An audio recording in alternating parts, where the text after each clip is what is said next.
आज आपण अशा ठिकाणी जाणार आहोत की तिथं गेल्यानंतर वातावरण असं काही बदलतं की तुम्ही विचारही करू शकणार नाही. आपण जाणार आहोत ज्योतिबा मंदिर आणि यमाई मंदिराच्या मध्ये असणाऱ्या गणेश गुफेत. इथं आहे थंडगार हवा, शांतता आणि मंद प्रकाश आणि इतिहासाचा सुगंधी. ही आहे ज्योतिबा डोंगरावरची गणेश गुफा.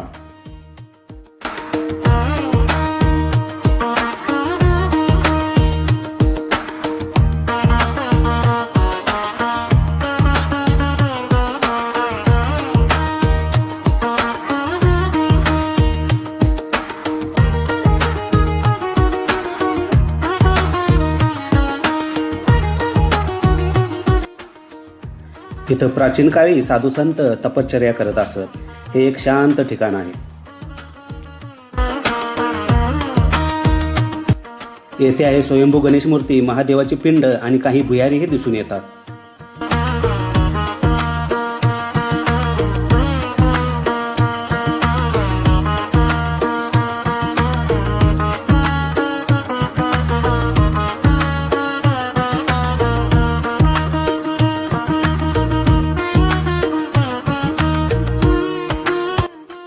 तर तुम्ही कधी ज्योतिबाला गेलात तर या गणेश गुफेला नक्की भेट द्या.